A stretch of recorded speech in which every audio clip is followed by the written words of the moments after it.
लालू यादव के बयान से कांग्रेस ने खुद को अलग कर लिया है। नमस्कार, दर्शन न्यूज में आपका स्वागत है। मैं हूं अनुराग। लालू यादव के बयान से कांग्रेस ने किनारा कर लिया है। दरअसल पिछले दिनों आरजेडी सुप्रीमो लालू प्रसाद यादव ने यह कहा था मुस्लिम आरक्षण मिलना चाहिए, यानी धर्म के आधार पर आरक्षण की बात लालू यादव ने कर दी थी। हालांकि बाद में वो बैकफुट पर आए थे और उन्होंने कहा था कि धर्म के आधार पर आरक्षण नहीं मिलता है, बल्कि आर्थिक आधार पर आरक्षण दिया जाता है। उन्होंने सफाई दी थी, लेकिन लालू यादव के बयान से पूरी तरह से कांग्रेस ने किनारा कर लिया है। कांग्रेस के वरिष्ठ नेता जयराम रमेश पटना पहुंचे और पटना में उन्होंने विस्तार से बातचीत की। चाहे मोदी सरकार के खिलाफ जो है इंडिया गठबंधन की जीत का दावा हो, या फिर आरक्षण का मुद्दा, या फिर नौकरी या अनाज देने की बात हो, तमाम मुद्दों पर जयराम रमेश ने केंद्र सरकार से लेकर बिहार की नीतीश सरकार तक को घेर लिया। क्या कुछ कह रहे हैं जयराम रमेश, सुन लीजिए आप। तो बहुत सारे सवाल मैं कर सकता हूं प्रधानमंत्री से इस चुनाव के संदर्भ में, पर मैं सिर्फ 4 या 5 मुख्य सवाल करूंगा। पहला सवाल यह है कि प्रधानमंत्री जाति जनगणना पर इन्होंने अपनी चुप्पी नहीं तोड़ी। कांग्रेस पार्टी का एक गारंटी है हिस्सेदारी न्याय को लेकर कि हम सामाजिक आर्थिक जाति जनगणना कराएंगे। हमने करवाया था 2011 में, पर उसका जो परिणाम था, जिसका नतीजा था, जो जानकारी हासिल की गई थी जाति के बारे में, उसको प्रकाशित नहीं किया गया मोदी सरकार। हम चाहते हैं कि प्रधानमंत्री स्पष्टीकरण दें कि क्या वो जाति गणना के पक्ष में है कि क्या वो जाति गणना के विपक्ष में, उसका समर्थन देते हैं या नहीं। कांग्रेस पार्टी का मानना है कि जाति जनगणना आप नहीं कराएंगे तो दलित, आदिवासी और पिछड़े वर्गों को पूरा हक मिलने का कोई गुंजाइश नहीं है। दूसरा सवाल प्रधानमंत्री से ये है कि क्या ये 50% का जो सीमा है, सुप्रीम कोर्ट ने 1992 में ये सीमा लगाया था कि आरक्षण 50% के ऊपर नहीं जा सकता अनुसूचित जाति, अनुसूचित जनजाति और पिछड़े वर्गों के लिए। क्या प्रधानमंत्री इस सीमा को हटाएंगे?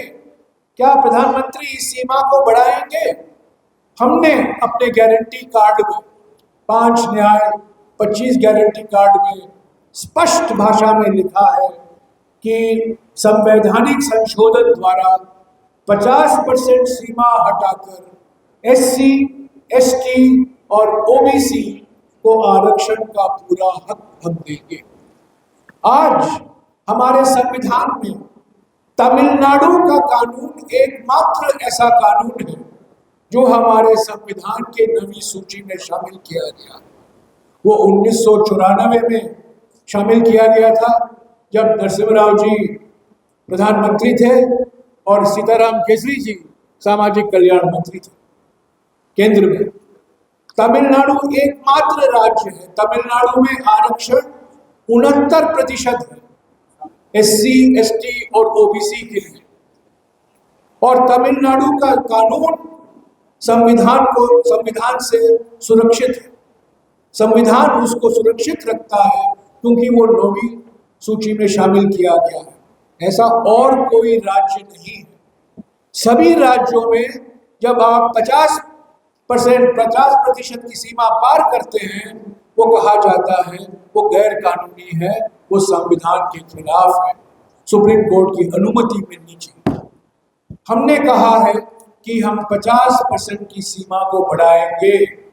SC, ST और OBC के लिए सामाजिक और आर्थिक पिछड़ापन के आधार पर हम ये 50% की सीमा बढ़ाएंगे। प्रधानमंत्री, क्या बीजेपी बढ़ाएगी? क्या आप इसका समर्थन करेंगे या नहीं? तीसरा सवाल ये है कि प्रधानमंत्री ने अपने पूंजीपतियों दोस्तों का 16 लाख करोड़ रुपया कर्जा माफ किया। 16 लाख करोड़ रुपया पिछले 10 सालों में। और किसान का 1 रुपया कर्ज माफ नहीं हुआ। 2008 में मनमोहन सिंह जी की सरकार के समय किसानों का 72,000 करोड़ रुपया कर्ज माफ हुआ था, और हमने ये गारंटी दी है कि कर्जा माफ के लिए हम एक आयोग की स्थापना करेंगे और वो तय करेगा हर एक राज्य में कितना कर्ज माफ किया जाएगा और कितने किसान इससे लाभान्वित होंगे। पूंजीपतियों का कर्जा तो माफ हो गया 16 लाख करोड़ का, पर किसानों का कर्जा माफ करने के बारे में प्रधानमंत्री ने कुछ कहा नहीं, और हम डिमांड करते हैं, मांग करते हैं कि वो इस विषय पर भी अपना चुप्पी वो तोड़े। एमएसपी को लेकर प्रधानमंत्री बिल्कुल चुप है। किसान आंदोलन हुआ था 19 नवंबर 2021 को, प्रधानमंत्री को मजबूरी में 3 काले कानून वापस लेने पड़े, और जब उन्होंने ये वापस लिया, किसान संगठनों को उन्होंने ये वादा किया था कि हम आपकी मांग को पूरा करेंगे, एमएसपी को कानूनी दर्जा हम देंगे। हमारा एक गारंटी है कि हम किसानों को एमएसपी का कानूनी दर्जा देंगे, और एमएसपी स्वामीनाथन आयोग का जो फॉर्मूला है, यानी कि संपूर्ण खेती की लागत उस पर 1.5 गुना बढ़ाकर एमएसपी तय किया जाएगा और उसको कानूनी दर्जा दिया जाएगा। पर 4 साल हो गए, 3.5 साल हो गए, प्रधानमंत्री ने तो किसान संगठनों को कहा था कि हम एमएसपी आपको देंगे, आप अपना आंदोलन वापस लो, मैं हमारे 3 काले कानून को वापस ले रहा हूं। पर आज तक एमएसपी के बारे में कुछ जिक्र नहीं हुआ है, और प्रधानमंत्री यहाँ वहाँ की बात करते हैं, सांप्रदायिकता को और ऑक्सीजन देने में लगे हुए हैं, पर किसानों की जो पीड़ा है, किसानों की जो डिमांड है, जो मांग है एमएसपी के बारे में और कर्जा माफी के बारे में, वो बिल्कुल चुप है।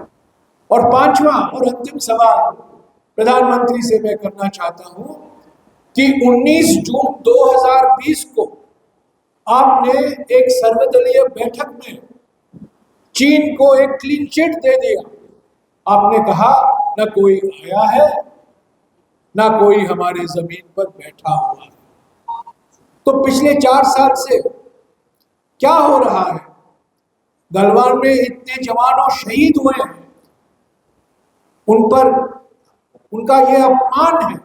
अगर प्रधानमंत्री सार्वजनिक तौर से चीन को एक क्लीन चिट देते हैं और कहते हैं कि कोई आक्रमण नहीं हुआ है, कोई चीनी सेना सीमा पार कर हमारी जमीन पर नहीं बैठी हुई है, वो शहादत को इनको याद करना चाहिए।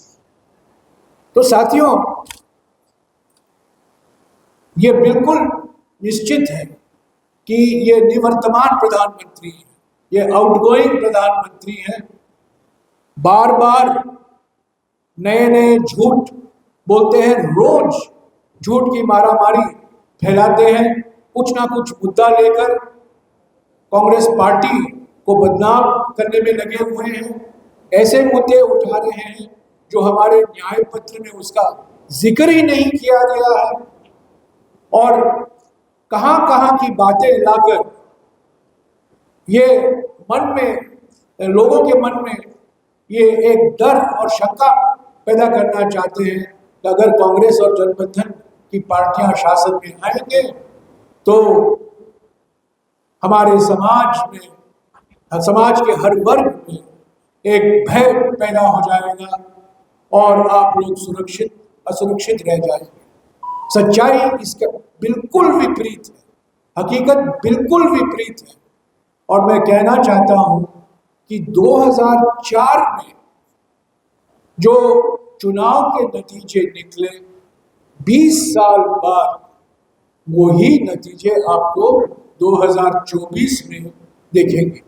2003 और 2004 में हम लोग छत्तीसगढ़ हारे थे, मध्य प्रदेश हारे थे, राजस्थान हारे थे, मनोबल गिरा था, इंडिया शाइनिंग था, और लोग कह रहे थे कि हमारे राजनीति के भीष्म पितामह अटल बिहारी वाजपेयी प्रधानमंत्री हैं, इनको कोई हरा नहीं सकता, ये अनंत विजय है, इनको कोई हरा नहीं सकता। पर 2004 को जनादेश बहुमत किसको मिला? कांग्रेस पार्टी और यूपीए के गठबंधन दलों को। तो 20 साल बाद इंडिया गठबंधन के पार्टियों को ऐसा ही स्पष्ट और निर्णायक जनादेश मिलने वाला है, क्योंकि देश के किसान, देश के श्रमिक, देश के दलित, आदिवासी और वंचित वर्ग, देश के युवा और देश की महिलाओं ने अपना मन बना लिया है कि 10 साल अन्याय काल से हमें मुक्ति पानी है, और मुक्ति पाने का रास्ता कांग्रेस पार्टी और इंडिया गठबंधन के पार्टियों को जनादेश देना, वही एक रास्ता है। शुक्रिया। अगर आपके कुछ सवाल हैं। लोकप्रिय गारंटी है, और अभी अभी कांग्रेस अध्यक्ष ने भी कहा है कि जो राशन मिलता है राष्ट्रीय खाद्य सुरक्षा कानून के तहत, प्रधानमंत्री गरीब कल्याण अन्न योजना के तहत, उसको हम दुगना करेंगे। तो ये सब जो जन कल्याणकारी घोषणाएं हैं, गारंटियां हैं, जो हमने कर्नाटक में किया है, तेलंगाना में करके दिखाया है, हिमाचल प्रदेश में कर रहे हैं, जो हम कहते हैं वो करते हैं। ये ऐसे कागजी वादे नहीं है, ये गारंटियां हैं। एक व्यक्ति की गारंटी नहीं है, ये हमारी पार्टी की गारंटी है, हमारे अनुभव के आधार। मैं प्रधानमंत्री जी से कुछ सवाल सीधा करना चाहता हूं। अभी 3 चरण बाकी हैं और बार बार हम ये सवाल उनसे पूछ रहे हैं, पर प्रधानमंत्री तो अपनी चुप्पी तो तोड़ते नहीं हैं।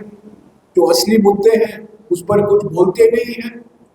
और ये जो हमारा संविधान है, भारत का संविधान जो है, जो 26 नवंबर 1949 को अपनाया गया, डॉक्टर बाबा साहब अम्बेडकर का बनाया हुआ भारत का संविधान, ये 400 पार का असली मकसद ये है कि इस संविधान को बदले, इस संविधान को हटाएं और एक नया संविधान लाएं। ये 1949 से आरएसएस का मकसद रहा है। जब 26 नवंबर 1949 को ये संविधान अपनाया गया, संविधान सभा में 4 दिन बाद आरएसएस के प्रकाशन ऑर्गेनाइजर में एक लेख निकला, जिसने कहा था कि लिखा था कि इस संविधान में भारतीयता का कोई प्रतीक नहीं है, क्योंकि इसमें मनुवादी आदर्शों से प्रेरणा नहीं लिया गया, मनुवादी मूल्यों का कोई जिक्र नहीं। ये मनुवादी संविधान लाना चाहते हैं। और परसों ही मैंने हमारे उत्तर प्रदेश के मुख्यमंत्री योगी आदित्यनाथ जी का एक 8 या 9 साल पुराना लेख मैंने अपने सोशल मीडिया में सबको जानकारी दी कि ये उत्तर प्रदेश के मुख्यमंत्री चाहते हैं कि आरक्षण खत्म। तो ये संविधान में जो सामाजिक न्याय एक मूल सिद्धांत है, और आरक्षण एक रास्ता है, महत्वपूर्ण रास्ता है सशक्तिकरण का, दलितों के लिए, आदिवासियों के लिए, पिछड़े वर्गों के लिए, ये समाप्त करना चाहते हैं, इस संविधान को बदलना चाहते हैं। और मैं प्रधानमंत्री से सीधा ये सवाल पूछना चाहता हूँ, क्या ये सच नहीं है कि 1949 से आरएसएस के नेता, आरएसएस के प्रवक्ता, बीजेपी के कई नेता ने कहा है कि इस संविधान का समय हो चुका है और नया संविधान लाना जरूरी है। तो सुन लिया आपने कि क्या कुछ कह रहे हैं जयराम रमेश, जो कांग्रेस के वरिष्ठ नेता हैं, थिंक टैंक है पार्टी के। उन्होंने तमाम बातें स्पष्ट कर दी हैं। और सबसे बड़ी बात जो उन्होंने कही कि जब 4 तारीख को नतीजे आएंगे तो उसमें मोदी सरकार का सुपड़ा साफ हो जाएगा और इंडिया गठबंधन की सरकार बनेगी। उसके अलावा उन्होंने जो दावा किया और कहा कि जिस तरह से पीएम मोदी बार बार आरक्षण की बात कर रहे हैं, और कांग्रेस ने ये कहा, उस पर सफाई देते हुए उन्होंने तमाम जो बातें बताई, उन्होंने कि जाति आधारित जनगणना पर उन्हें अपना स्पष्टीकरण देना चाहिए, जाति जनगणना के पक्ष में है कि नहीं ये बताना चाहिए उन्हें। साथ ही साथ आरक्षण की जो 50% की सीमा है, सुप्रीम कोर्ट ने इस सीमा को निर्धारित किया था, क्या इस सीमा को प्रधानमंत्री हटाकर आगे बढ़ाएंगे? तमिलनाडु मात्र एक ऐसा राज्य है जहां पर आरक्षण 69% है। कांग्रेस ने कहा कि हम SC, ST, OBC के लिए आरक्षण की सीमा 50% से बढ़ाएंगे। तो तमाम जो बातें हैं जयराम रमेश ने स्पष्ट कर दी और PM मोदी से सवाल भी पूछ दिया कि क्या आप आरक्षण की सीमा बढ़ाइएगा। और लालू यादव के जो मुस्लिम आरक्षण का जो बयान था उससे कांग्रेस ने किनारा कर लिया। बने रहिए दर्श न्यूज के साथ, तमाम खबरों से आपको अपडेट रखेंगे। फिलहाल के लिए इतना ही, धन्यवाद।